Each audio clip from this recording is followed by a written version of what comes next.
Je sais que beaucoup d'entre vous sont venus évidemment pour la mission laïque, mais aussi par, je dirais, par amitié, disons-le simplement, et ça me touche profondément. J'espère que le temps que vous voudrez bien consacrer à ce récit personnel, comme le dit le président, ne sera pas inutile, pas un temps perdu. Et surtout, j'ai pensé, en même temps que nous convenions de cela avec le président, que c'était peut-être présomptueux de faire un bilan comme ça. Non, 10 ans, 11 ans, c'est beaucoup. Et je vous devais, à vous, membres, administrateurs, un retour en effet sur l'exercice de cette responsabilité. Je remercie François Perret d'avoir non pas accepté mais aussi partagé ce principe. Pour moi, c'est la période professionnelle la plus longue de ma vie, la plus significative aussi. Et je vous dois bien, pour la MLF finalement, quelques réflexions sur ce que j'en retiens aujourd'hui, avec la fragilité de ce que des pensées comme ça peuvent avoir. Et puis je pense aussi à Jean-Paul Rebaud, qui va me succéder bientôt et qui nous travaillons ensemble tous les jours et avec beaucoup d'amitié et de confiance. Et je crois que c'est bien de partager ça aussi. C'est un peu pour lui que ces choses-là seront dites. Parce que ce qui compte, c'est l'avenir. Je ne reviendrai pas sur tout ce qui a fait l'objet de vos débats. Il y a autant de comptes rendus d'instances et de bureaux qu'il en faut pour entretenir la mémoire de cette association. Je reviendrai peut-être sur les progrès quantitatifs qu'elle a pu enregistrer, mais là aussi, tout est relatif. La période que nous abordons aujourd'hui, avec la pandémie, montre la fragilité des choses. Et ce sera très probablement, le président s'y exprimera, j'imagine, cet après-midi, la période la plus dure, la plus éprouvante que l'enseignement français à l'étranger et la mission laïque auront à vivre par rapport aux décennies écoulées. En tout cas, c'est une période inédite, dont nous disions tout à l'heure en plaisantant qu'on souhaitait qu'elle n'aurait qu'une édition, mais c'est même pas sûr, parce qu'on voit que les chapitres s'enchaînent.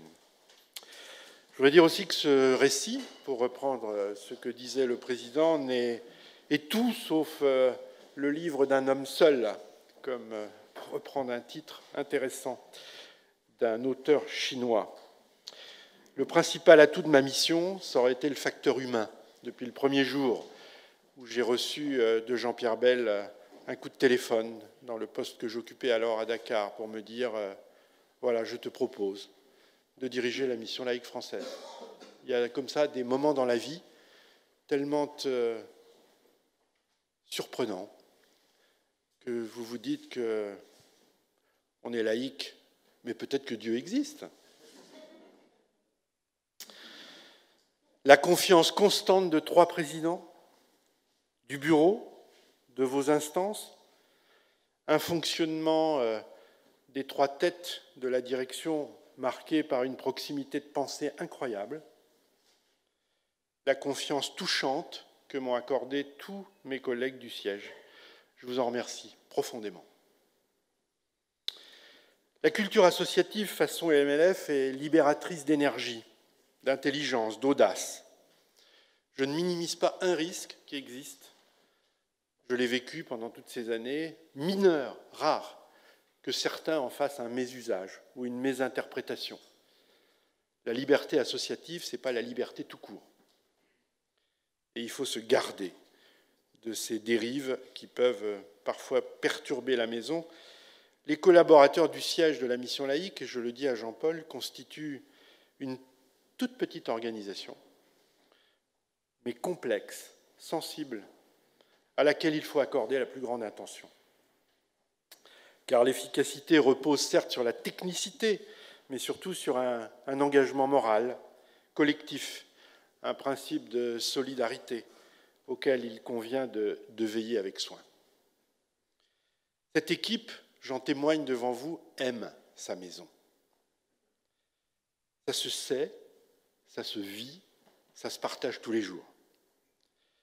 La vision de la mission laïque est aujourd'hui portée par des talents rares, soyez-en assurés, Je vous le dis parce qu'ils sont aussi modestes qu'ils sont rares.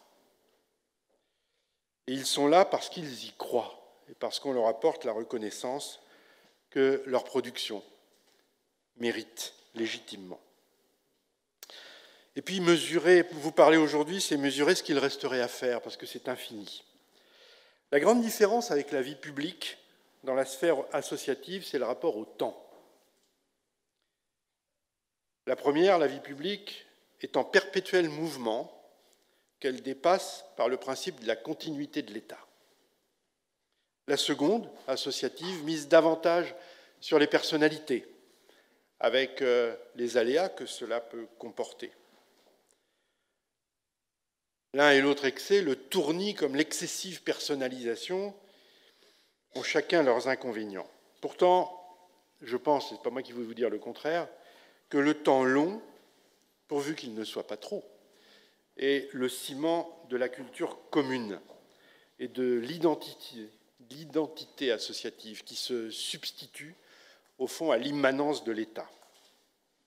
Et c'est d'autant plus vrai dans nos établissements aujourd'hui que la permanence, les praticiens le savent, est représentée par les personnels de droit local par rapport au management des établissements qui tournent davantage.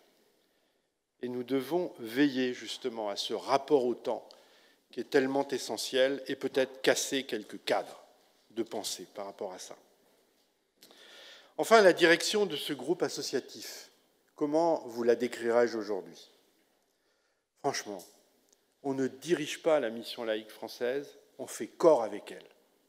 On fait corps avec elle. Tous ceux qui y sont passés le savent. On vit ça à chaque seconde, chaque minute, et je crois que c'est la condition de la confiance, de l'engagement collectif qui permet de dépasser les désaccords, les débats.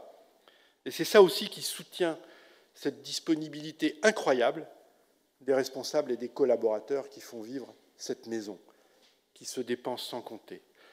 On peut appeler les gens la nuit, le week-end, les vacances, ça répond tout le temps. La MLF, d'autre part, c'est une intranquillité positive, une recherche permanente. Je pense que je ne mentirai pas en disant que l'immobilité la tuerait. Il faut la voir comme un laboratoire d'école, un guetteur, comme dirait René Char. L'indispensable captation des talents, c'est mon troisième point, appelle, et je le dis aussi à mon successeur, au président, au bureau, cette captation des talents appelle en retour un système de reconnaissance personnelle étudié. L'évaluation, la valorisation de chacun, qui puisse compenser les stratégies de carrière dans l'organisation, puisqu'elles sont par définition limitées. Et c'est la source, parfois, de déconvenues aussi. D'autre part, l'horizontalité du management, je le dis à mes collègues, reste encore difficile à concevoir et à promouvoir. Elle est pourtant la condition de la libération du potentiel intellectuel de cette association. Tout ça n'exclut pas, et c'est important quand on dirige, une gestion à bonne distance pour conserver la liberté de décision, la clarté de jugement. Je vous ferai une confidence, le plus dur dans cette fonction, c'est de recruter, d'évaluer et parfois trancher. Et puis enfin, 2 points. La convivialité du mode relationnel propre à la culture associative peut et doit aller, et certains ici le savent, ou certaines, doit aller avec un système de règles qui garantissent la sécurité de l'édifice qui est devenu complexe. L'une des évolutions les plus importantes et les plus difficiles, c'est la déconcentration, la délégation, la genèse de nouvelles fonctions qui puissent géographiquement porter la vision de l'association en relais confiant avec le siège. Si je devais résumer mon propos aujourd'hui, je dirais que notre priorité à tous, c'est une gestion des ressources humaines renouvelée, pointue, professionnelle, empathique. C'est la clé de tout. Je vous propose, dans cette période particulièrement difficile, 5 entrées pour réfléchir ensemble. D'abord, le sens de la MLF aujourd'hui, ce sera peut-être le plus long, et l'immuable originalité de son projet. Je pense que le président partagera ça avec moi. On passe des heures à commenter quelques phrases qui sont à la base de l'édifice et qui ont plus de 120 ans. C'est quoi la MLF? C'est la rencontre entre les peuples par l'éducation. Ma deuxième entrée, ce sera une réflexion sur la stratégie et le développement. Et vous posez comme constat que peut-être tout notre effort doit porter sur, aujourd'hui, la qualité et la pertinence de l'offre pédagogique pour conserver à ce système une exposition mondiale. Troisième point, l'assise. On ne le travaille pas assez, c'est la relation confiante, travailler avec les parents. Quatrième point, le lieu d'action, là où tout l'effort de tous doit porter, c'est, comme on dit, penser global mais agir local, c'est l'établissement, que j'essaierai de définir avec vous aujourd'hui comme l'établissement français international qui puisse porter les principes que j'essaye de vous décrire. Et puis pour finir, je vous proposerai 11 ans, 11 faits, 11 flashs pour vous dire ce qui m'a le plus marqué pendant ces moments-là. Je vais vous demander une chose, c'est votre indulgence, parce que le propos de vérité n'exclut pas des vérités, et il ne s'agit pas de blesser qui que ce soit, il s'agit de partager des questions, des convictions aussi, qui seront et qui feront ce qu'elles doivent faire dans l'océan de notre vie quotidienne. Alors passons à l'état des lieux en chiffres. J'ai dit que je serai rapide là-dessus. On a fait un flash avec nos collègues sur 3 moments d'évolution de ce groupe associatif entre 2005, 2010, 2020. C'est bien pour montrer que tout a un passé et tout a un avenir, mais c'est extrêmement intéressant, c'est que globalement, vous voyez une croissance continue, ce qui correspond en gros aux évolutions de l'enseignement français dans le monde. Vous constatez toutefois que cette croissance numérique en effectif d'élèves n'est pas proportionnelle au nombre d'établissements en pleine responsabilité, le cœur de l'activité de la mission laïque française. On tourne autour d'une trentaine d'établissements qui constituent le socle, n'est-ce pas? Et c'est important d'avoir ce socle parce que c'est là qu'on a toute la liberté du renouvellement du savoir-faire. La deuxième chose, c'est que les écoles d'entreprise, Jean Potreau, qui nous suit avec tellement d'attention et de passion sur ce point, le sait, mais il est optimiste par nature, et il a raison. Les écoles d'entreprise souffrent en proportion de ce que cette activité respire avec l'économie française dans le monde, et l'économie tout court. Le nombre d'écoles d'entreprise a fondu par moitié entre 2005 et 2020. Ça ne veut pas dire qu'il y ait moins d'élèves, c'est tout simplement que s'il y a plus d'élèves, c'est que cet effectif est porté par des unités de plus gros calibre. Je pense à des partenariats historiques qui se situent d'ailleurs principalement en Afrique, avec le Gabon, Comilog, le manganèse, avec le Cameroun, Sonara, le pétrole, etc. Mais tout ce qui était porté par les mastodontes du CAC 40 comme Total s'est effrité. Tout simplement parce que ces groupes qui sont évidemment très délocalisés pour leur mission d'exploration et de production travaillent totalement autrement et travaillent au jour le jour. Et nous avons partagé avec Jean cet étonnement de voir qu'une situation peut varier à la semaine avec une grande brutalité. Et il faut s'y adapter. Mais nous restons optimistes car on a beaucoup travaillé aussi sur ce modèle et il peut continuer à vivre sous d'autres espèces. Troisième point, c'est le nombre d'établissements partenaires. Ce nombre a beaucoup augmenté.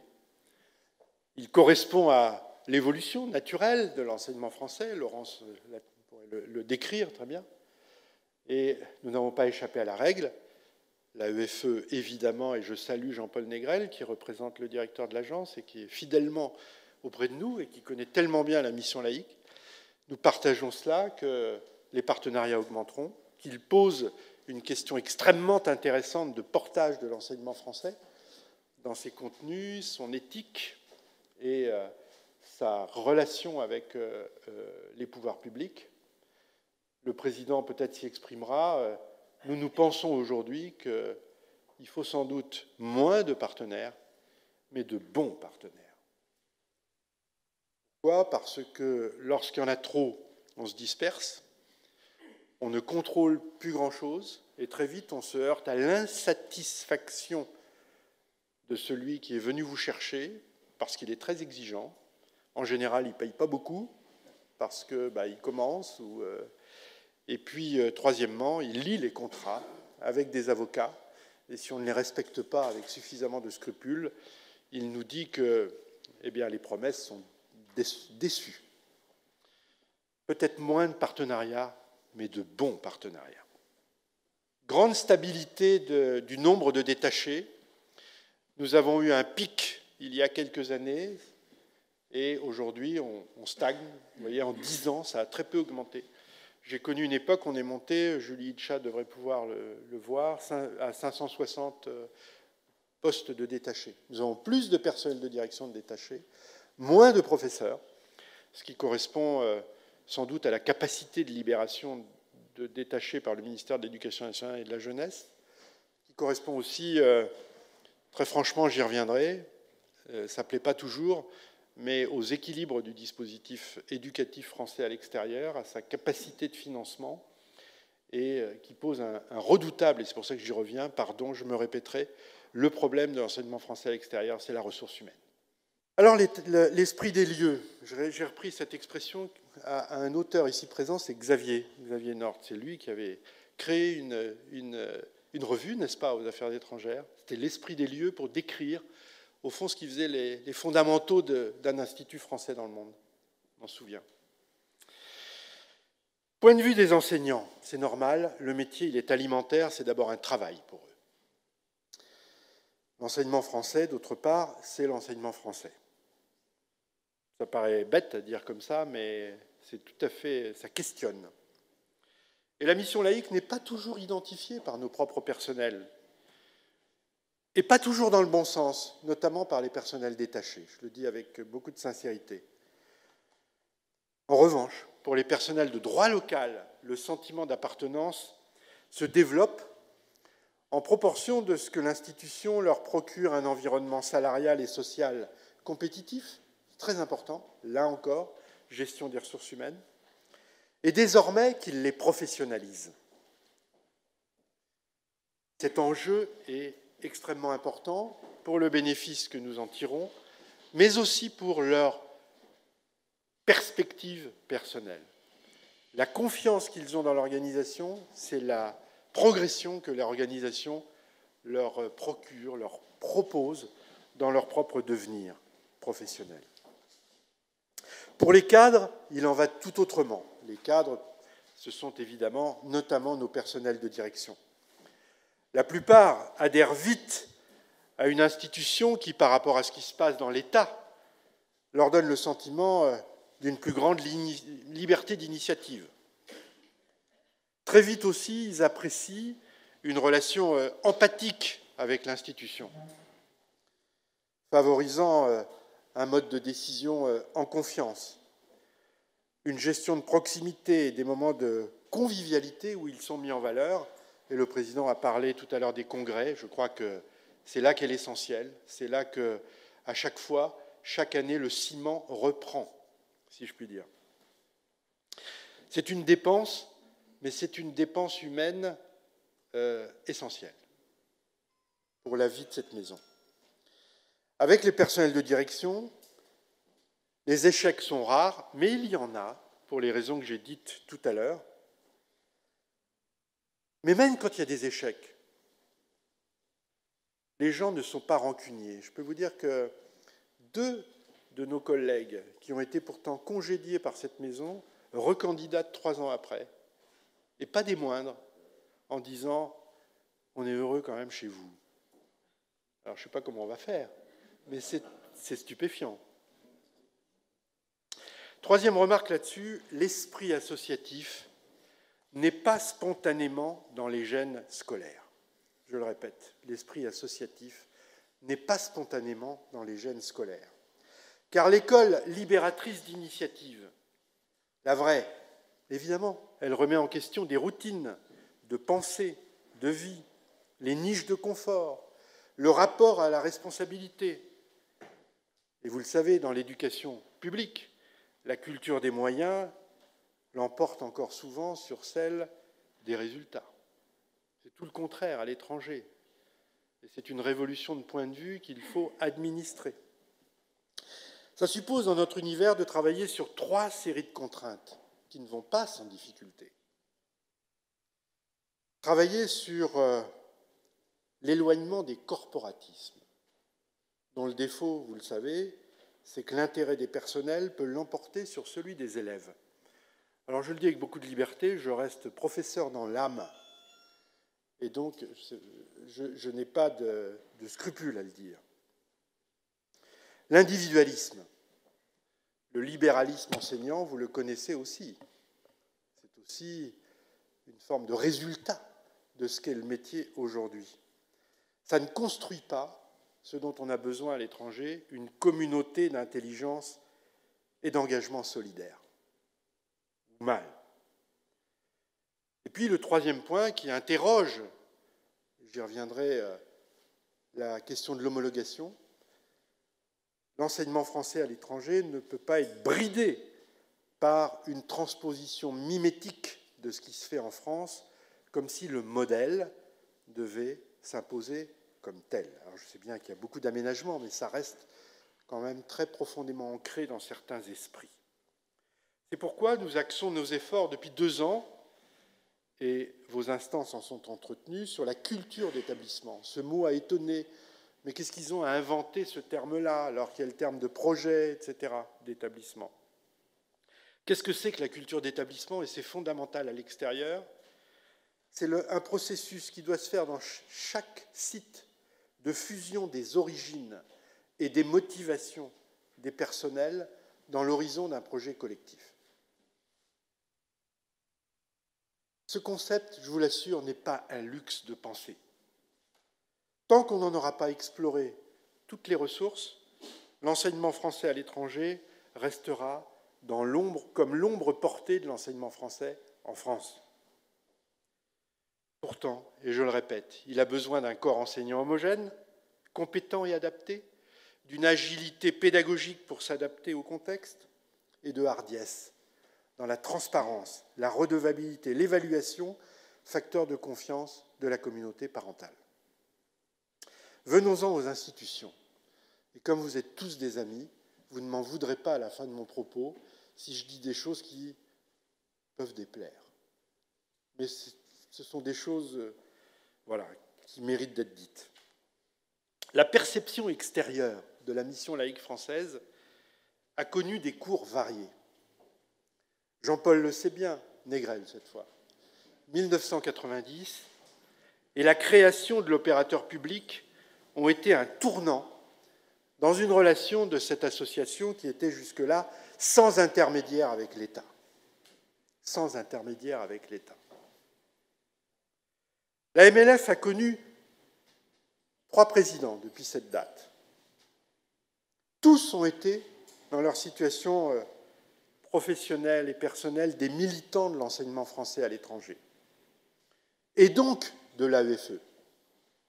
Il n'y a donc aucune ambiguïté là-dessus. Et même le premier, Jean-Pierre, je ne me trompe pas, peut être décrit comme cofondateur de l'agence, avec quelques autres ici.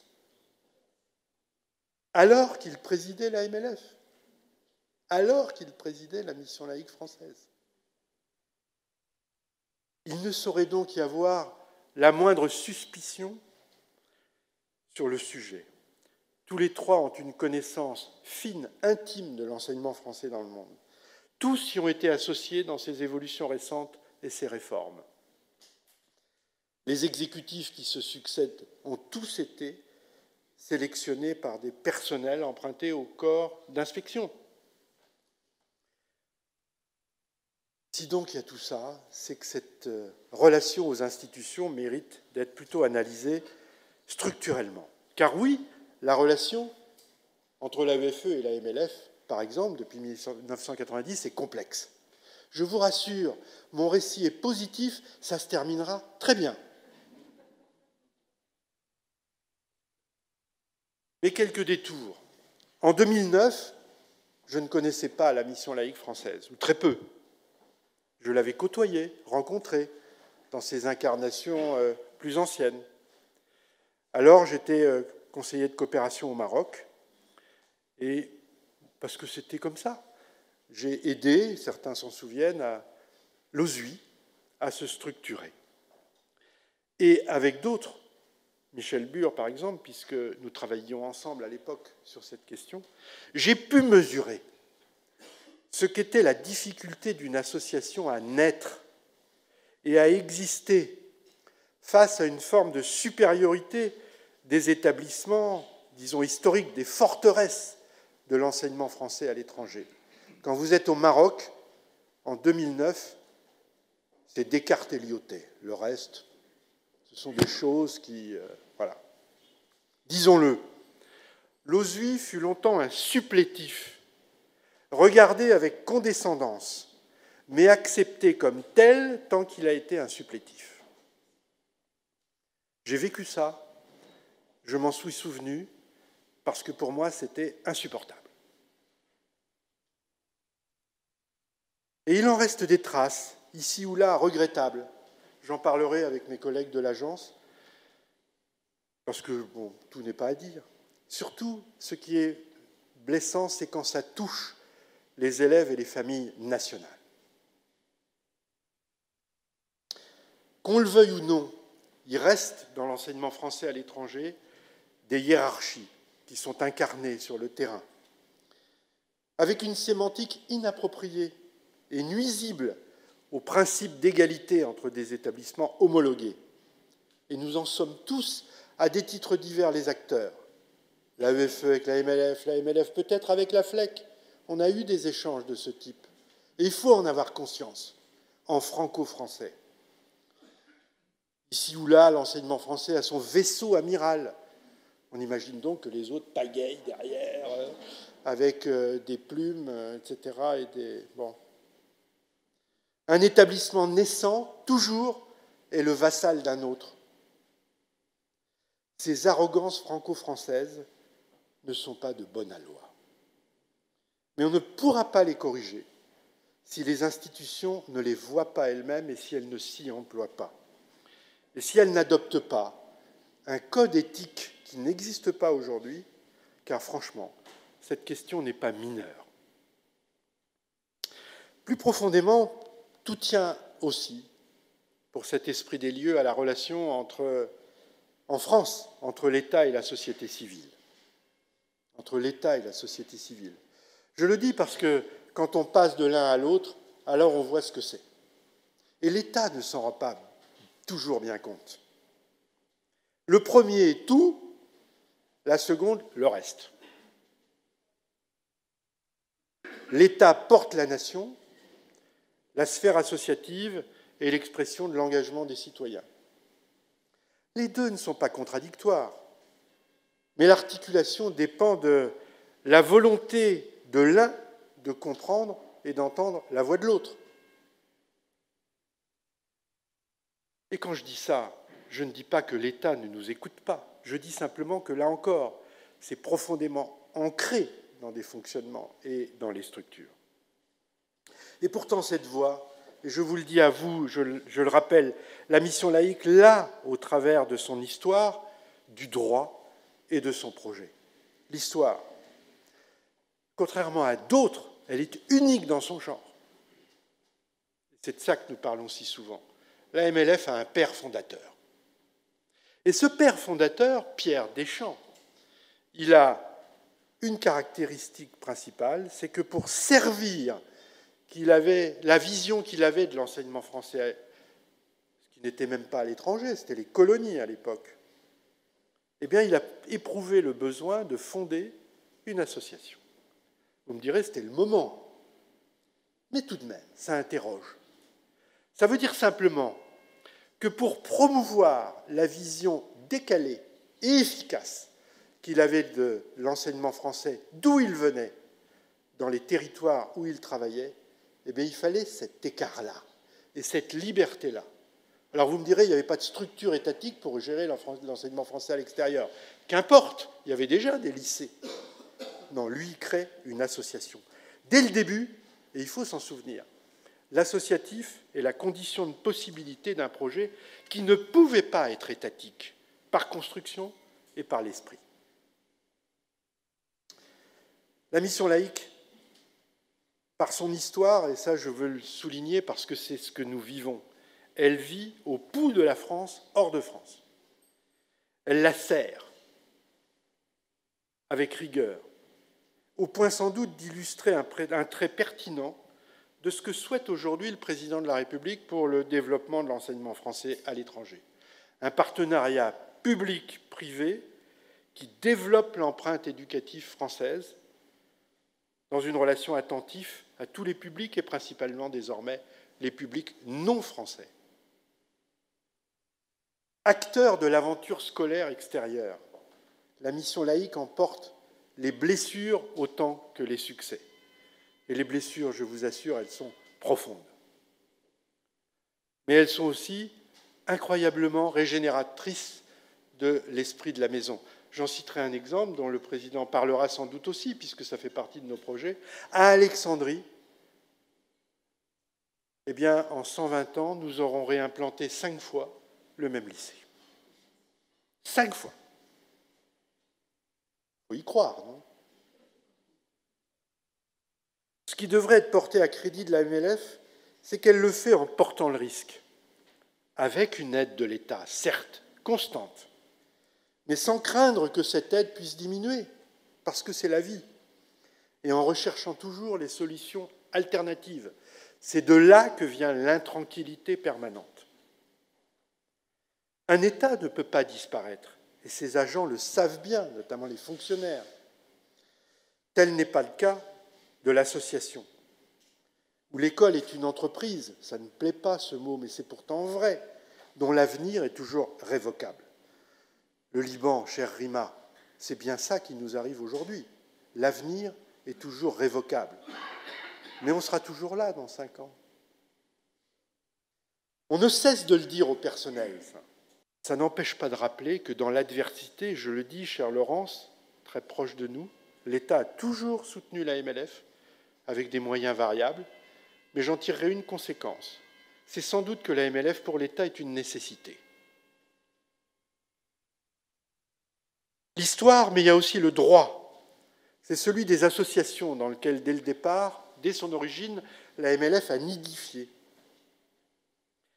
et qui lui donne la liberté d'agir, sous contrôle, bien sûr, du ministère de l'Intérieur, qui, si nous débordions en quelque manière, nous le rappellerait, qui procure un lien fort avec l'État au sens de l'utilité publique qu'il lui a octroyé et qui fait à cette dernière un devoir de concourir au projet français, d'où découle enfin le caractère non lucratif de l'activité.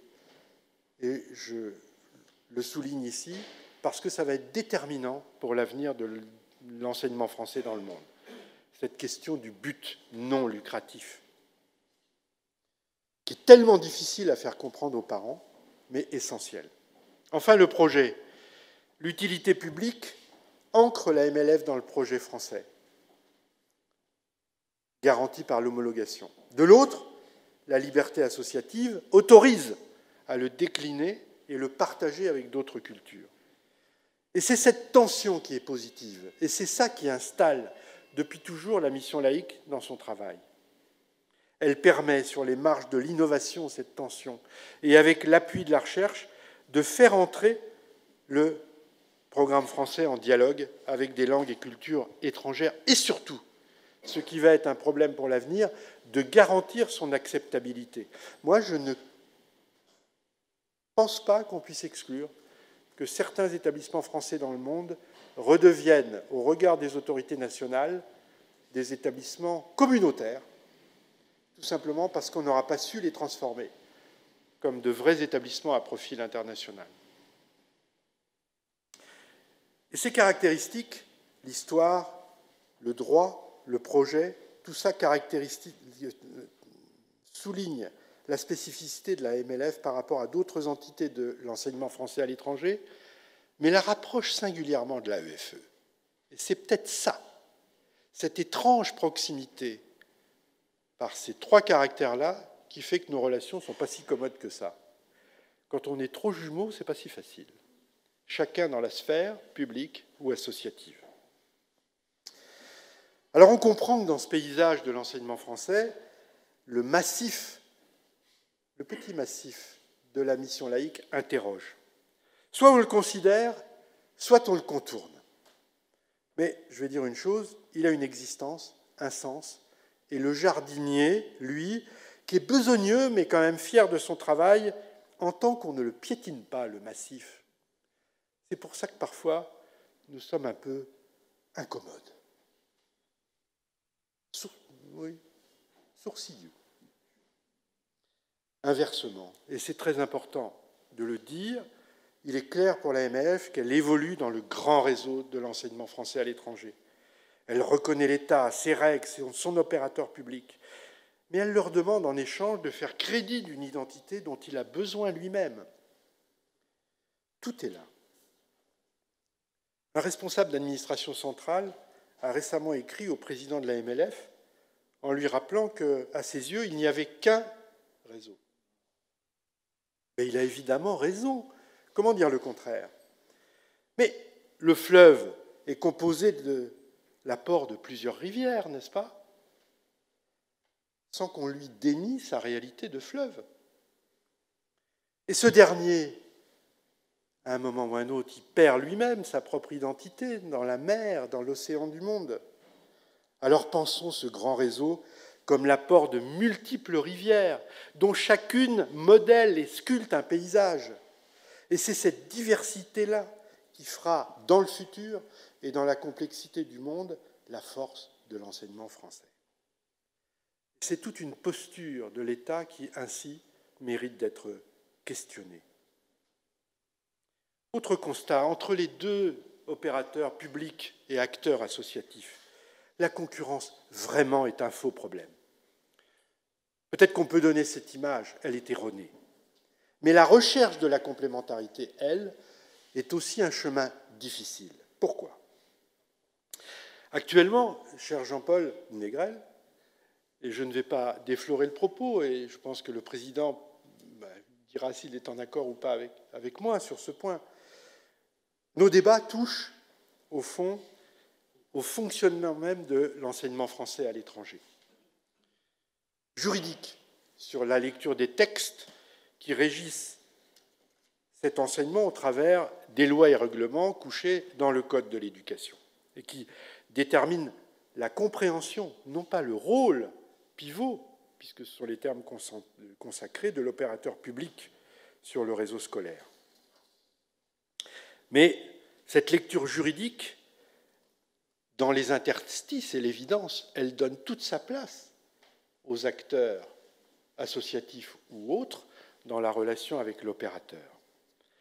Et en tout cas, la MLF ne peut pas être traitée comme un établissement isolé en demande d'appui de l'État, comme si elle n'avait pas elle-même ses propres ressources pour répondre aux questions qui la concernent. C'est ça le sujet.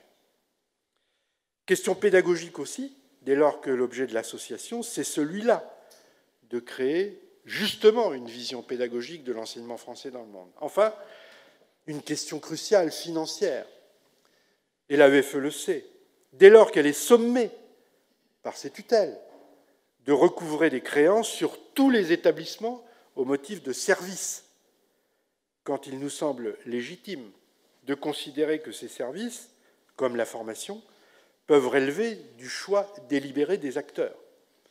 Le vrai sujet, il est là, et c'est difficile pour l'agence, et je pense que c'est une des questions que son évolution devra, à laquelle elle devra répondre, nous vivons dans un monde où l'offre de ressources est multiple dans tous les domaines, où il n'y a plus de monopole dans aucun secteur de la production de biens matériels ou immatériels, même pour les opérateurs historiques.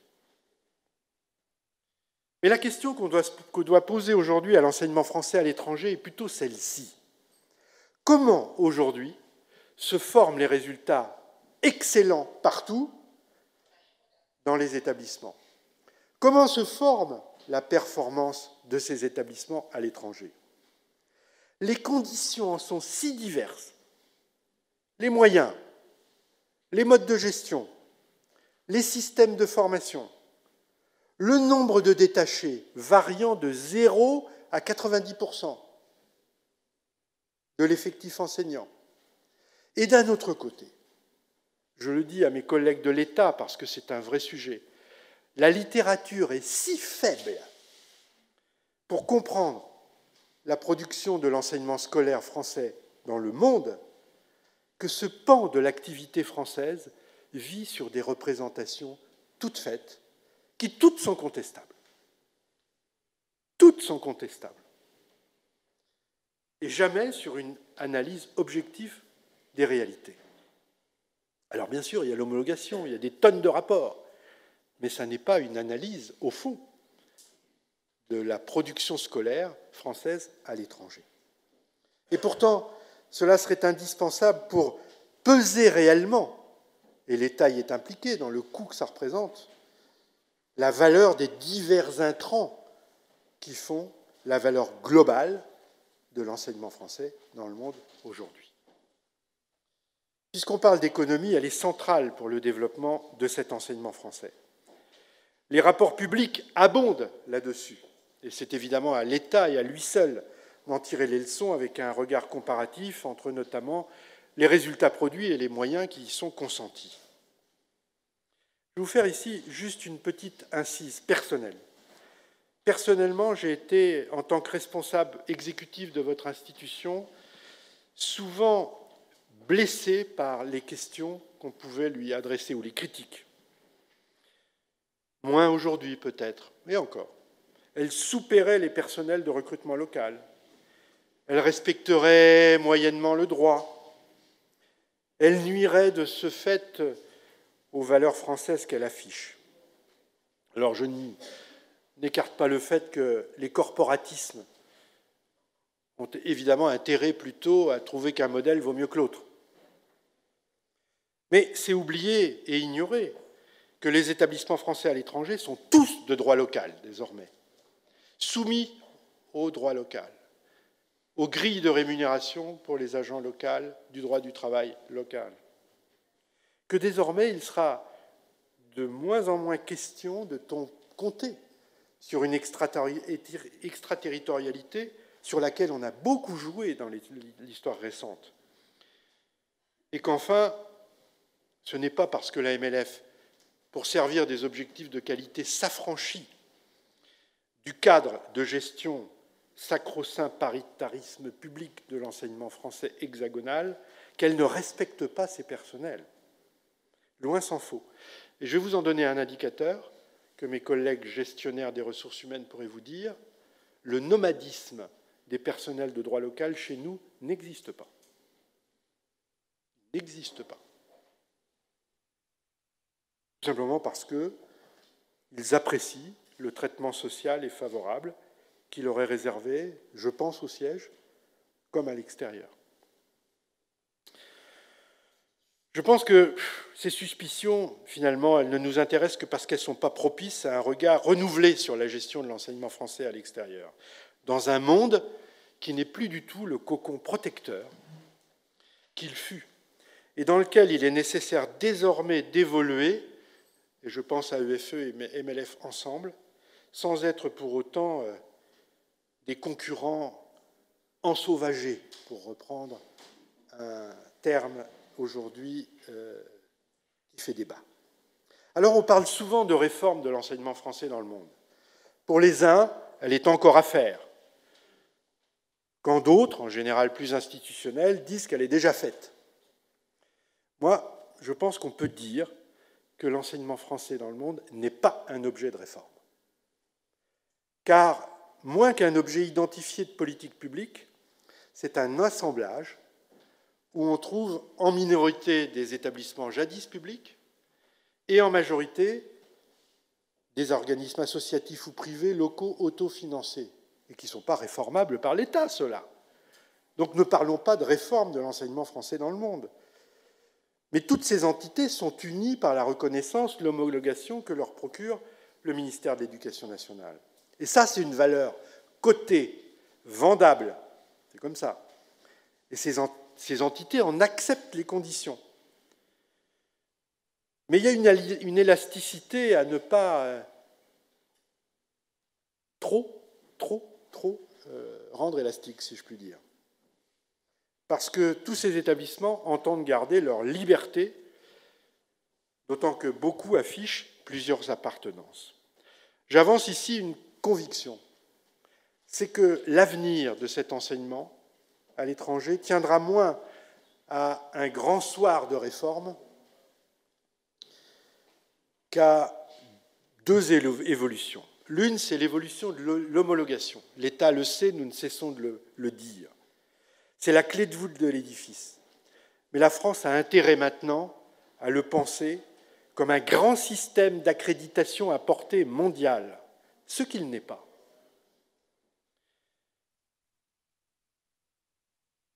Qui responsabilise véritablement les acteurs, ce qu'il ne fait pas, puisqu'il les soumet à des grilles de lecture, et puis qu'après, chacun se débrouille.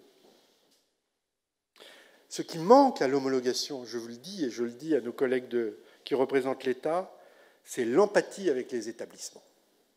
Ce qui manque à l'homologation, c'est ça. C'est l'aspect humain.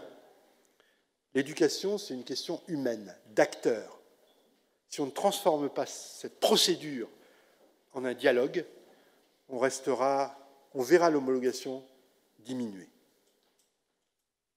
Et puis d'autre part, alors peut-être que là, on peut parler de réforme, de l'opérateur public, comme prestateur de services pour le compte de l'État, financé par le denier public et l'argent des parents, afin d'augmenter la pertinence, la compétitivité et la convivialité du modèle français hors de France, dans un souci qui n'est pas advenu de totale équité de répartition des moyens. Jean-Paul, cher Jean-Paul Négrel, je pense que je rêve là comme d'une grande association, n'est-ce pas, que ça pourrait devenir. Et je pense, pour conclure, sur ces bases, que AEFE et MLF doivent, peuvent et vont trouver ensemble, sous l'égide de l'État, un terrain d'entente sur les trois principes exclusivement partagés par elles dans l'enseignement français dans le monde. D'abord, les trois ensemble, le but non lucratif, qui protège le système des jeux d'argent. Le président Yves Aubin de la Messusière a parlé un jour de marchandisation. Protéger le système des jeux d'argent, lesquels peuvent très bien et rapidement le corrompre et le livrer à l'encan d'une valeur qui n'est pas la sienne.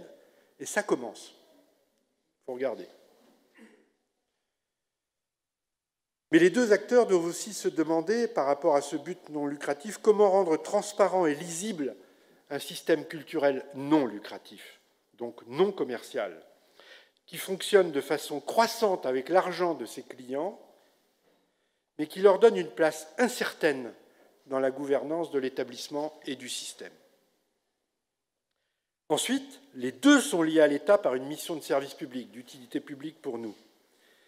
Elle les assigne, cette mission, à être tous les deux, chacun à sa façon, des exemples, chacun dans sa catégorie avec son mode de gestion. Enfin, la liberté de la MLF, la nécessité pour la l'AEFE et nous, et la responsabilité commune en tant qu'ensemble historique construit et avec de grands acteurs comme la FLEC dans sa région, eh bien, tout ça nous oblige à réfléchir à l'avenir de l'enseignement français à l'étranger. Franchement, ce dernier n'est plus un modèle dominant dans le monde et il peut s'effriter. Il faut en avoir conscience. Or, le plus dommageable, à mes yeux, dans la non-réforme d'il y a 2 ans, c'est qu'elle n'a pas abordé une minute la question de fond sur cet enseignement. Quel est le sens? Quels sont les atouts de l'enseignement français dans le monde de demain par rapport à d'autres systèmes? Comment doit-il évoluer pour rester attractif? On n'a pas passé un quart d'heure là-dessus. Je ne crois pas me tromper. Et pourtant, on dépend de la conception de l'homologation, le mode de gestion du réseau, son coefficient d'attractivité. Tout cela mériterait vraiment qu'une analyse nationale, internationale, conduite avec les acteurs et pas uniquement par l'État, apporte des éléments de réponse pour nous guider. Et là, on pourrait penser ensuite aux ajustements et réformes à faire pour affronter ce qui parfois fait peur et qui maintient le statu quo. Mais alors, il y a 2 ans, ce n'était pas la commande. Souhaitons que ce le soit bientôt, car elle est là, la vraie stratégie, celle des fins, celle de l'attractivité. Les moyens, on verra après. J'ai parlé d'esprit des lieux. Je voudrais aller plus loin avec vous et parler de raison d'être de la mission laïque française. Ce concept, c'est Michel Bure qui me l'a mis sous les yeux il n'y a pas très longtemps, quand je préparais ce texte. Il est bien connu de la langue anglaise et des Américains. Raison d'être. Ils disent ça formidablement. Et il est récemment redevenu français dès lors qu'on a compris, par retour, que la seule quête du profit de l'actionnaire pouvait nuire à l'image de l'entreprise pour le client. Ce qui nous intéresse, nous, MLF, c'est qu'il oblige à se demander comment une entreprise, au meilleur sens noble du terme, comprend son apport à son environnement social. Quelle contribution spécifique et unique elle y a et quelle cohésion elle y trouve. En général, lorsqu'on parle de la MLF, on dit 2 choses. Qu'elle porte des valeurs, ou les valeurs de l'enseignement français. Soit.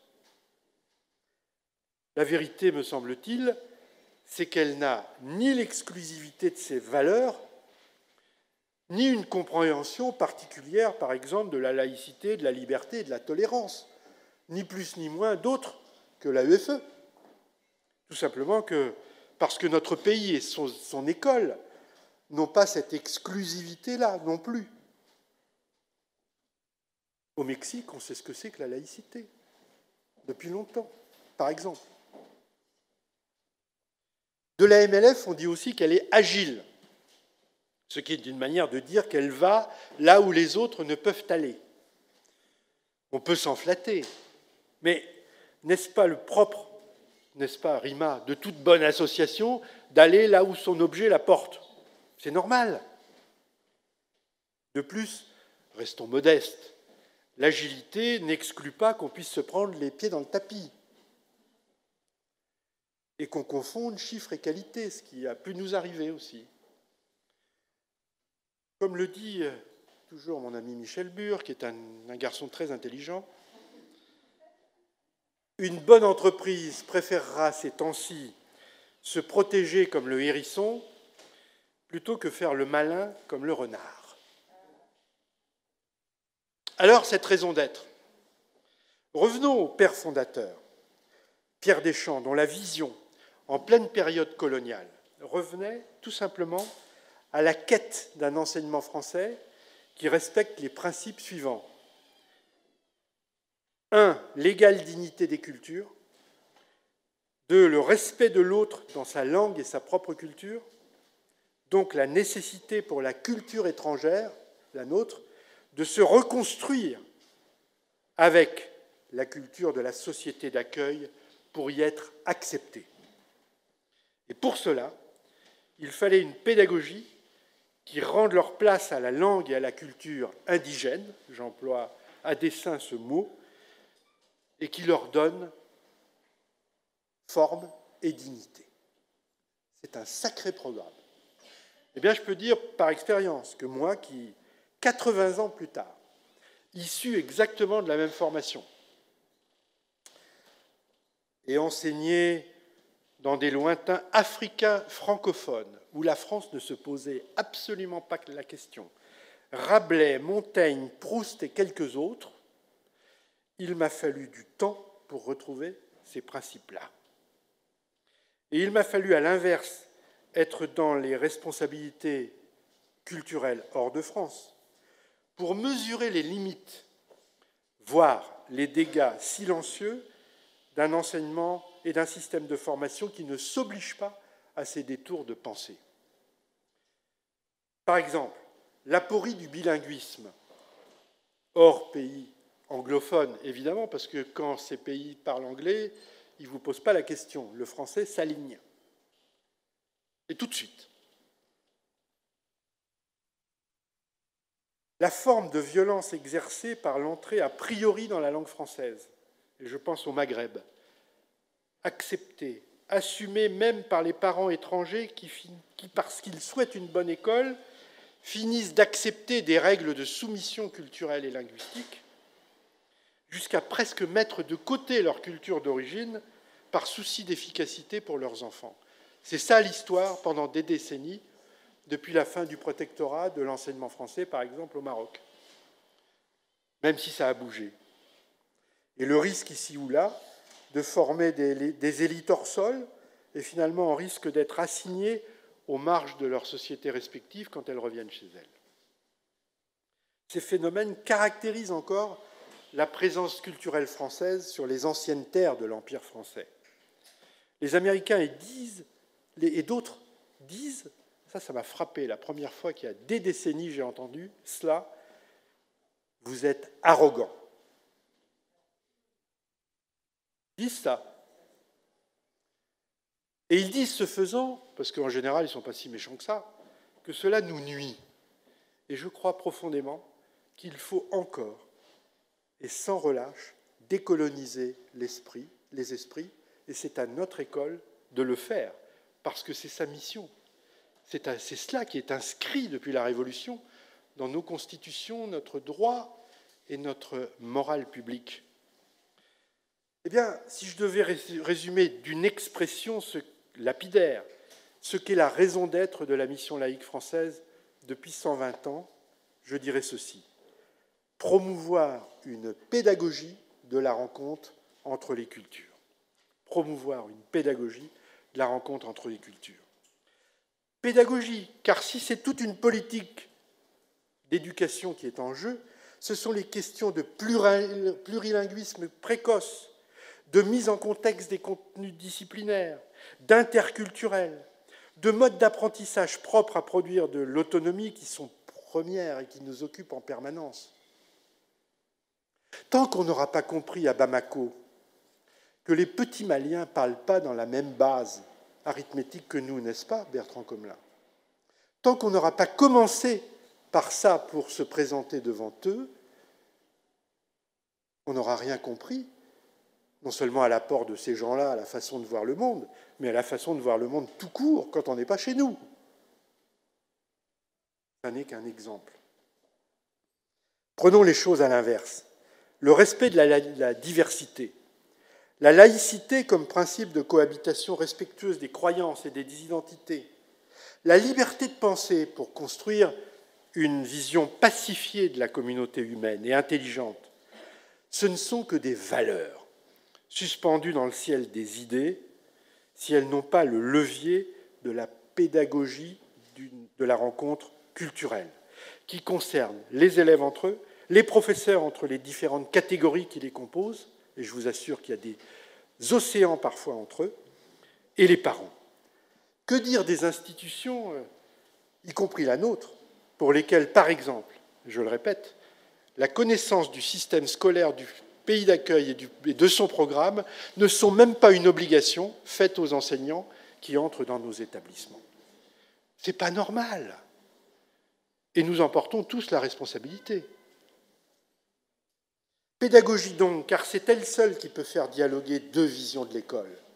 Jeter des ponts entre les sociétés au-delà des théories. L'apport de la MLF, il est là, de nouveau, comme le laboratoire d'une école du dialogue entre ces sociétés, par une pédagogie de la rencontre. Et là est l'avenir de notre enseignement, dans un monde où il sera de plus en plus relativisé par les systèmes scolaires souverains et le système international. Le système international, et j'attire là-dessus votre attention sur le fait suivant, que sa force, c'est que c'est une franchise non souveraine installée au cœur des cultures nationales. Ce qu'il demande aux établissements et aux équipes, c'est « montre-moi ta vision, décris-moi ton programme, montre-moi tes résultats et comment tu fais ». Les gens sont jugés sur ce qu'ils sont chez eux pour aboutir enfin à une vision ouverte, inscrite dans un système qui, pour le coup, est plurilingue lui aussi et pluriculturel. Eh bien, cette raison d'être là, promouvoir une pédagogie de la rencontre entre les cultures, je gage que c'est elle aussi qui fédère les personnels du siège. Ils me le diront après. Ils ne sont pas tous des professionnels de la classe, mais ils vivent, par la diversité de leurs origines, le projet difficile mais exaltant d'être des acteurs de cette ingénierie de la rencontre. Elle leur parle, et c'est comme ça qu'ils travaillent. Parlons développement, stratégie et communication, rapidement. En 2009, j'ai proposé à vos instances une stratégie pour guider l'association, son action. Une autre a suivi, 2012, 2014, 2015, 2018 pour l'OSUI qui avait 20 ans, etc. C'était un outil de dialogue avec vous, une promesse à tenir, un levier d'engagement. Certains résultats ont été atteints, d'autres non. La vérité que je voudrais partager avec vous, c'est que la notion même de stratégie dans notre univers est questionnable. Et pour 4 raisons principales. À quoi bon une stratégie globale, géographique, si l'État avec lequel on est lié peine lui-même à en établir une dont on puisse s'inspirer et que finalement il la décline par pays ou par zone sans qu'on en fasse véritablement un instrument de travail commun. Le résultat d'une stratégie, c'est que le produit est loin des acteurs méconnus. Il est donc vain. À quoi bon une stratégie, deuxièmement, d'entreprise, de réseau géographique ou d'établissement si les acteurs, justement, ne se sentent pas acteurs? Parce que ça vient d'en haut et qu'on n'a pas travaillé ensemble à la construction de la communauté de telle sorte que celle-ci s'organise pour regarder vers le même horizon. Troisièmement, à quoi bon des stratégies renouvelées régulièrement quand les vrais changements en éducation relèvent du temps long, ce que n'ont pas manqué par lassitude de nous dire nos personnels de direction en disant on en a marre des stratégies. À quoi bon, enfin, une stratégie pour l'enseignement français à l'étranger, quand pour beaucoup de ces acteurs, certains, il n'y en a qu'une, le programme français, point trait, comme en France, c'est plus facile. Alors, à partir de là, il fallait faire autre chose. Il fallait revenir aussi et questionner le fonctionnement de la MLF, qui a longtemps agi selon un principe de développement géographique. La réponse à la demande. On va où on est demandé, où que ce soit, en regardant, bien sûr, en évaluant. Ce principe est conforme à une vocation universelle et bienfaisante de l'influence française, mais il renforçait l'idée que la MLF, organisation tout-terrain, pouvait justement faire tout et partout. Cela, je le répète, nous a valu de vrais succès, mais aussi des revers, si on considère les conditions de possibilité de tels principes au regard du potentiel de l'institution. Personnellement, j'ai finalement compris, il faut toujours un peu de temps, que la notion de stratégie, comme un jardin à la française, avec ses perspectives où la pensée domestique la nature, ça ne fonctionne pas tant qu'on ne pense pas les processus de conception, d'appropriation, si, en d'autres termes, ce n'est pas le fruit d'une démarche itérative entre la base et le sommet, et je dirais mieux dans la vie associative, un processus collectif qui transcende les notions de base et de sommet. Parce qu'enfin, qui pense le plus dans cette affaire-là, si ce ne sont les équipes qui ont intérêt à rester silencieuses, soit pour bricoler ce qu'elles veulent dans leur coin, ce qui ne fait pas un sentiment d'appartenance, et qui, d'autre part, montrent, au bout du compte, l'énorme déperdition d'énergie que cela peut représenter par rapport à cet objet que nous cultivons. En revanche, les congrès ont été ces moments de partage autour de sujets qui concernent les responsables. Les langues, le numérique, la culture d'établissement ont bien plus qu'une stratégie intéressé les personnels d'encadrement, les professeurs, les parents, progressivement invités, parce que ça leur parle, ça forge des convictions, des outils pour penser le projet local. Alors, à la stratégie chronophage et assez vaine, s'est substituée progressivement une réflexion, celle qui nous occupe, sur la pertinence et la qualité de l'offre, pour réunir les communautés sur l'observation de leur réalité, les faire réfléchir à la mise en contexte du programme. Transposition, adaptation, coopération, ce sont les mots-clés. Et le but toujours, les ressources humaines, forger un corps enseignant pour l'étranger, ce dont on ne voulait pas parler auparavant et qui devient aujourd'hui, compte tenu de la pénurie croissante des personnels détachés, de la nécessité d'acculturer un nombre croissant de personnel de recrutement local. Et ça fait grandir la France à l'extérieur, plus encore que de créer des écoles. Mais surtout, de former ensemble ces détachés et ces recrutés locaux à une pédagogie plurilingue, pluriculturelle, qui n'est pas advenue chez nous et qui est pourtant vecteur des valeurs que l'on prête au programme français. En ce sens, la communication, sur laquelle nous avons investi des moyens importants, elle n'a de raison d'être qu'étroitement liée à la visibilité et à la valorisation du projet pédagogique. Elle est d'ailleurs chez nous logée dans la pédagogie. Elle est l'expression d'une promesse et d'un résultat. Elle est d'abord un flux d'informations permanente et complète des acteurs enseignants sur leur métier, des parents sur ce que font leurs enfants, car ce sont eux les premiers juges évaluateurs de l'école. Ce sont eux qui doivent être en permanence dedans, et non pas, comme le dit un ancien recteur, avoir le sentiment de rester sur le paillasson. La communication, telle qu'on veut la concevoir, elle fait connaître l'institution sans en être la brosse à reluire. Elle est la bonne médecine d'une relation toujours à parfaire entre les parents et l'école. Elle est la notice du produit scolaire. Elle accompagne le travail de l'association comme boîte à idées sur l'éducation.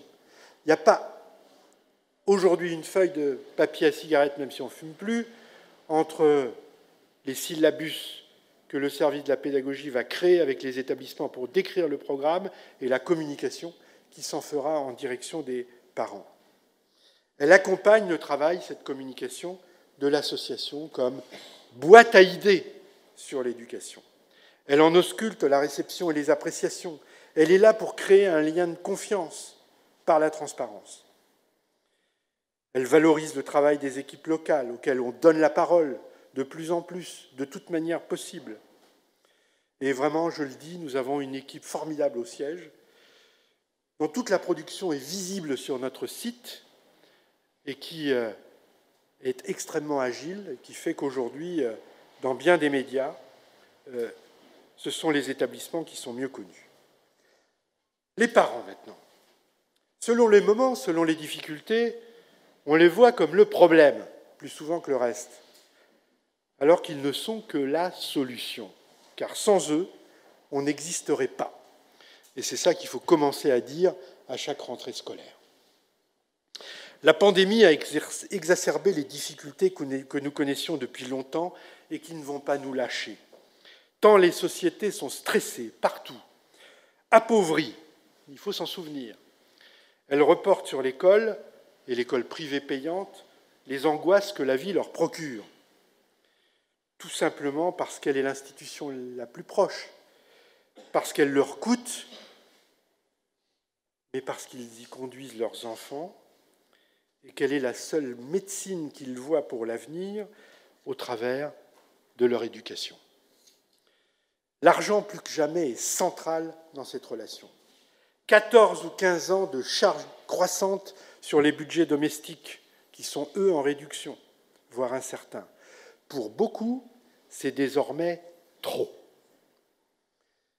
L'enseignement à distance les a moyennement convaincus pour les petits, il faut être clair. Aujourd'hui, on a des réponses extrêmement précises. Et dès lors, beaucoup, pour la première fois de notre vie, ont déclaré vouloir payer la facture en fonction de la satisfaction tirée du produit. La relation qu'ils ont à l'école, elle, est médiatisée par le professeur, qui incarne pour eux la qualité ou pas, où on retrouve les ressources humaines. Ayez des professeurs dont les clients soient contents, vous êtes sûr qu'ils payeront mieux. C'est un peu rapide, mais c'est vrai. Enfin, toute la difficulté avec les parents, c'est l'écoute attentive et le traitement de la parole parentale. Il n'y a rien de pire que toujours celui qui vous tend la sourde oreille. Qu'est-ce qui se passe?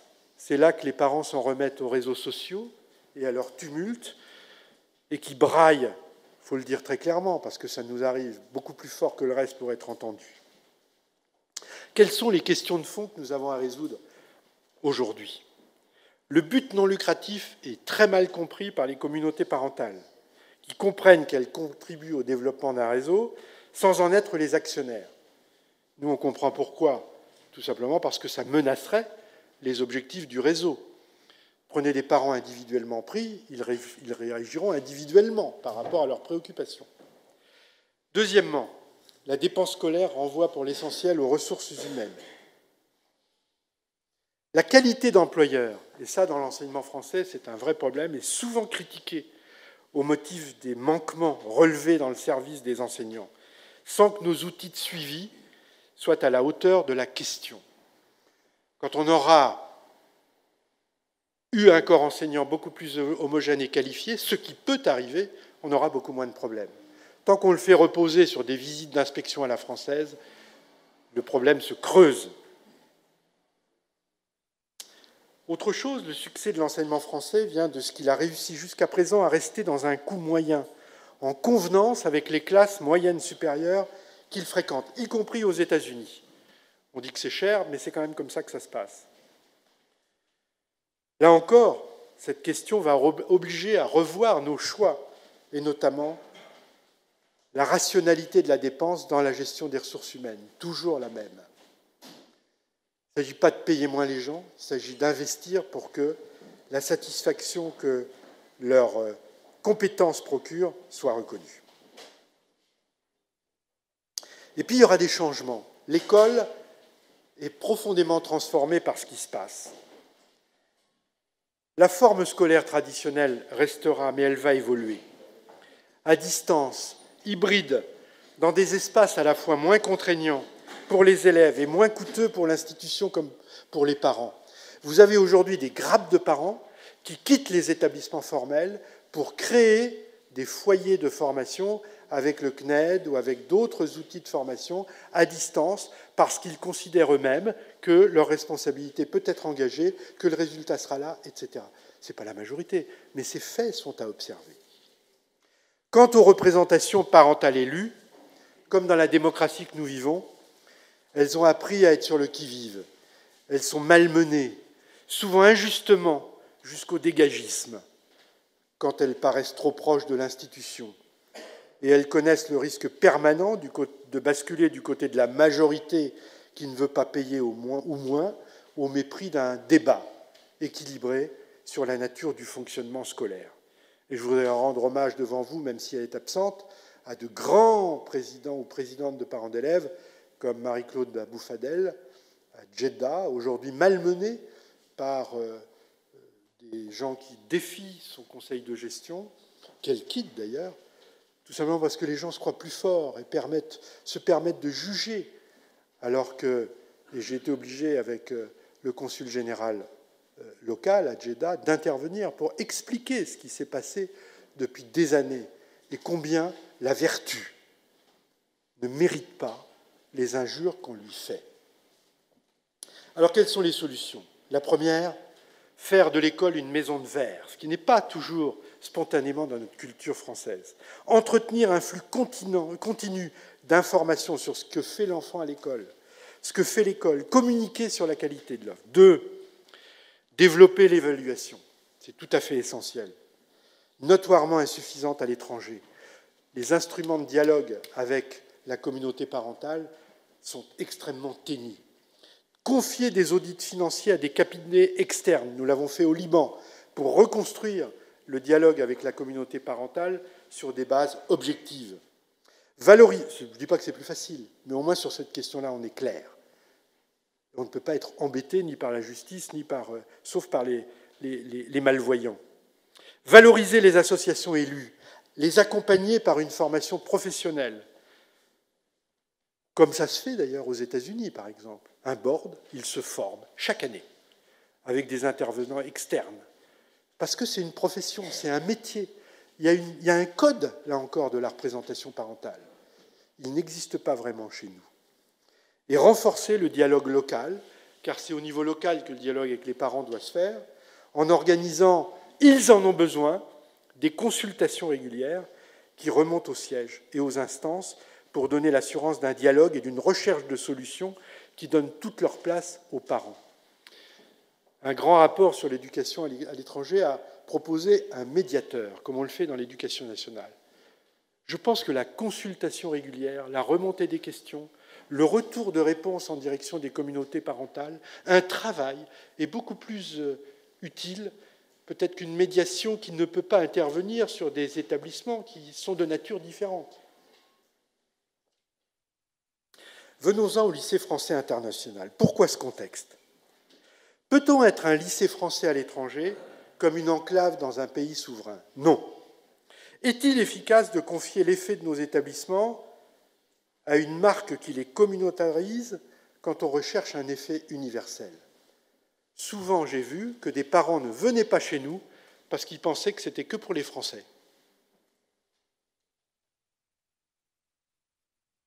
L'oxymore indique la portée de la voix française dans le concert des nations.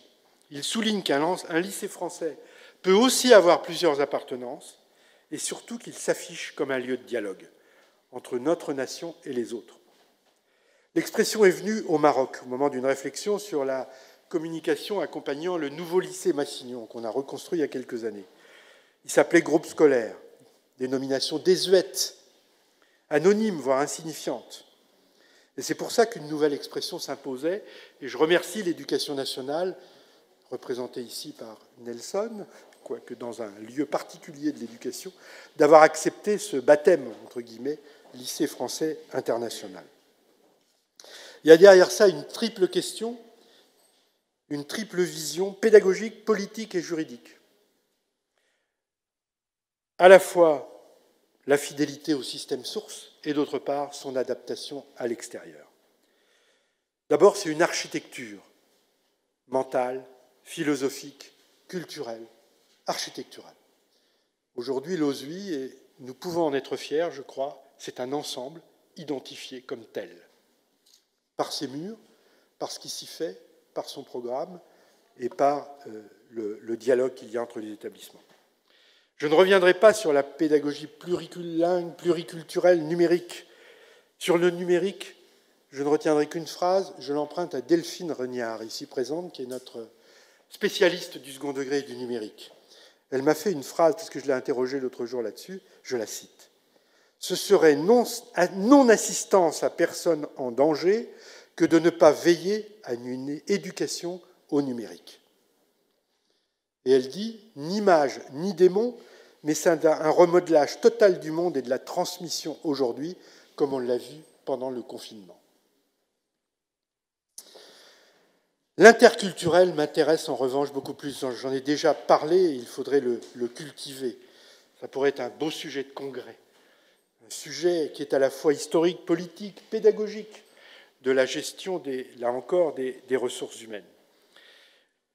Je vais pas revenir et faire un cours d'histoire sur l'enseignement français dans sa genèse, de la Révolution à maintenant, de Condorcet, qu'il faut relire, à aujourd'hui. Cet enseignement français, il a traversé le XIXe siècle. C'est là que son image s'est troublée.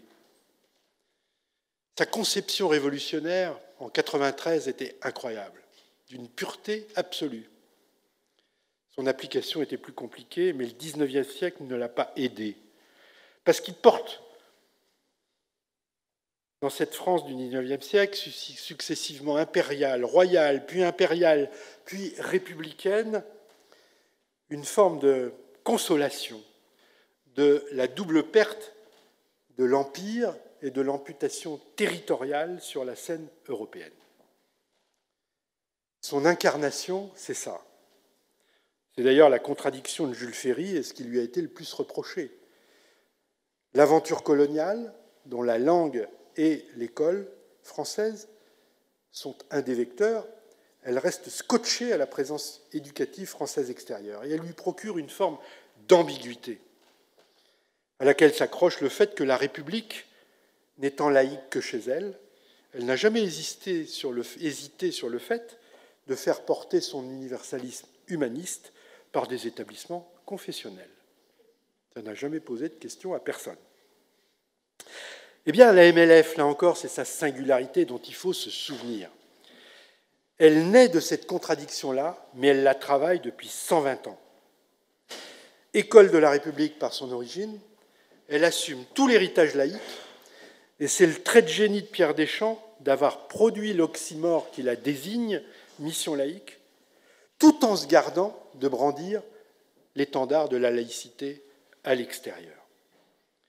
Elle n'en fait pas un trait de culture, elle en fait une culture, elle la met en culture pédagogique, cette laïcité, d'où le travail que nous avons fait ces dernières années là-dessus. Grand pays monolingue, la France fait sa mue depuis longtemps, et nos collègues qui ont travaillé au ministère de l'Europe et des Affaires étrangères là-dessus le savent. Depuis que politiquement, avec le Canada, à l'UNESCO, elle a promu la diversité culturelle. Franchement, c'était non pas un renoncement historique, mais un dépassement absolument incroyable, diplomatiquement parlant. Je ne suis pas certain que tous nos gènes scolaires et culturels en soient totalement transformés, mais c'est là-dessus qu'il faut penser autrement. Et c'est comme ça qu'au Maroc, pays où le bilinguisme français-arabe est en échec, depuis le protectorat d'ailleurs, alors qu'on savait parfaitement le fabriquer dans les lycées du protectorat, parce qu'il juxtapose diplomatiquement et de façon politiquement correcte deux systèmes et deux langues, eh bien, le dépassement n'a pu se faire que par la création des classes 3 langues, désormais internationales, où balbutie encore ce tissage, à partir du français, d'une façon de parler et penser dans 3 langues à la fois avec le programme français. La gestion du droit, j'en ai parlé, et je ne résumerai ça que sous un angle. Arrêtons de penser que le droit français s'applique à l'extérieur. Tous les lycées français à l'extérieur sont sous le droit local. Et pour nos postes diplomatiques, c'est évidemment un sujet permanent de réflexion. Enfin, nous passons, avec ces lycées français internationaux, de la formation au développement professionnel.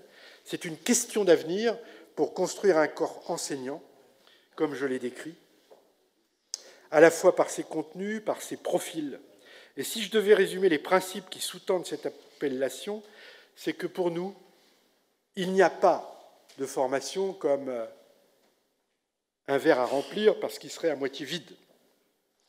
Il s'agit que chacun construise son parcours de compétences professionnelles au service de l'établissement par le partage des pratiques entre pairs, avec la recherche et pour des résultats.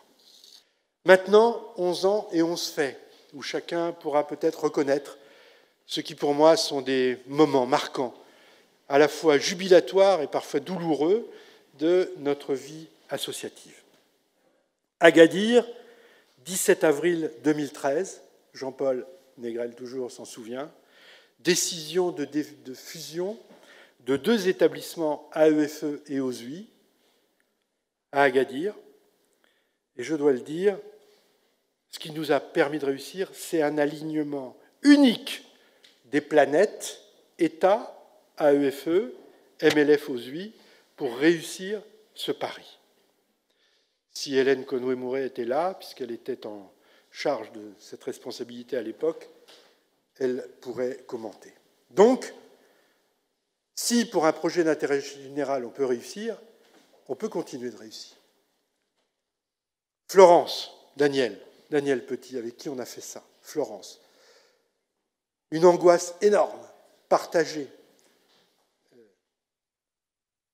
Une angoisse de pauvres habitant chez les riches, parce que quand vous êtes à Florence, et que vous voulez être locataire, vous avez le choix entre un palais et un palais. Et jusqu'à la négociation sur le loyer de 2015 avec Generali, grâce au réseau personnel du président Yam, ici présent, que j'appelle par son...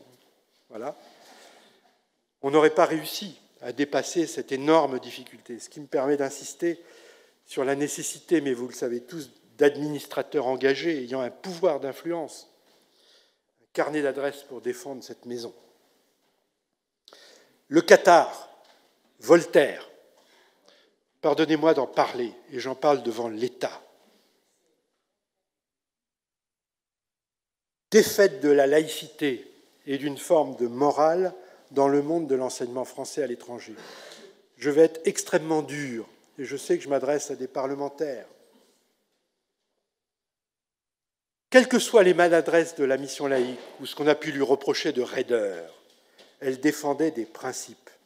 Et ce qui s'est passé, c'est qu'au Qatar, au lycée Voltaire, la pédagogie est devenue servante de la politique, au prix d'une cécité coupable et dont les élus ont connaissance, sur des faits de corruption et des gens et du système qui sont inacceptables.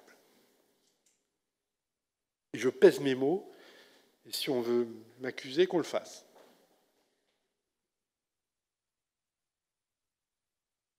De la cellule de contrôle et de gestion du Liban en 2011 aux directions régionales de l'administration des finances, de l'immobilier et du numérique qu'on met en place dans les régions pour doter ce groupe associatif d'une solidité tout risque.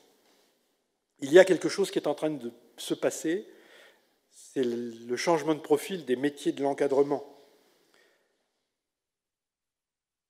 Faire du comptable un agent protecteur de l'établissement et du réseau et du groupe associatif.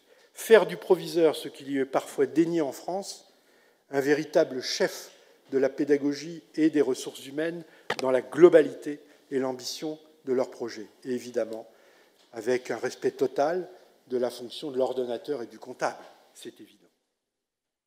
L'IB 2013, mars 2014. Un changement nécessaire des représentations sur l'enseignement français, un grand débat au sein de l'association, un grand courage que le président François Perret a eu de soumettre ça au conseil d'administration, après que l'exécutif avait observé le fonctionnement des choses dans des géographies comme l'Amérique du Nord. Je vous l'assure, la MLF a pris des coups institutionnels dont je garde encore le souvenir des bleus, pour faire prévaloir tout simplement des faits. Être un laboratoire de l'innovation, parfois ça fait mal. Mais l'essentiel, c'est au bout d'un moment que ça fasse progresser les choses. J'ai parlé des classes 3 langues aux classes internationales. 2011, Florence, 2012, Lozui. C'était une terra incognita pédagogique et une audace que seule une institution associative peut oser, une prise de risque indispensable. Et j'ai une reconnaissance personnellement infinie pour les professeurs qui, en 3 mois, plongeant dans cette eau froide et inconnue de ce qu'étaient des classes 3 langues dès la maternelle, se sont mis à l'ouvrage avec un dévouement et une intuition que là, il allait se passer quelque chose. On ne fait pas ça partout. Mermoz, Abidjan, ouverture en 2014. Le seul établissement qu'on ait créé en demande directe, financée par un gouvernement et un président de la République lui-même, dans le cadre de la reconstruction du pays. Et avec ça, on fait grandir à nouveau la nature biculturelle de notre projet. Lozui, 25 ans, un nouvel horizon, comme je l'ai décrit tout à l'heure. Un risque aussi énorme. Et Dieu sait si on a passé des heures à se demander si c'était bien d'avancer, de prendre ce risque financier, de reconstruire tout un réseau, parce qu'on avait tout en tête. Aujourd'hui, c'est fait, et je crois que la MLF Lozui ne se plaindra pas, avec les difficultés libanaises, d'avoir un autre équilibre dans l'ensemble de son édifice. Les partenariats académiques, Michel Bure et toute la partie pédagogique de notre maison, et puis Denis Rolland, ici présent, qui en fut un des pionniers avec l'Académie de Dijon. C'est marier pour le meilleur la France à son pendant extérieur, la France scolaire à son pendant extérieur.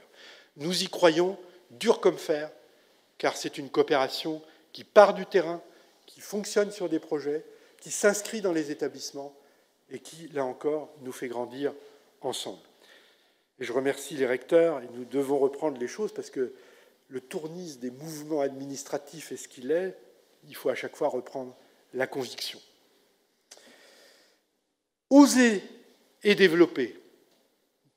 Le président a signé un accord hier de prêts et de dons, de subventions, avec le groupe Agence française de développement Proparco, dont nous reparlerons tout à l'heure, bien évidemment. Accomplir le projet, faire ce que le président Jean-Pierre Bel voulait, ne pas être lié à l'État par des subventions récurrentes, mais au contraire, être lié à l'État par des projets qui soient sous notre signature et qui montrent que là aussi nous avons progressé et que l'État, avec ses procédures et ses opérateurs, peut respecter cela. Créer avec les subventions une nouvelle écologie de la formation. Voilà, là encore, un rendez-vous important.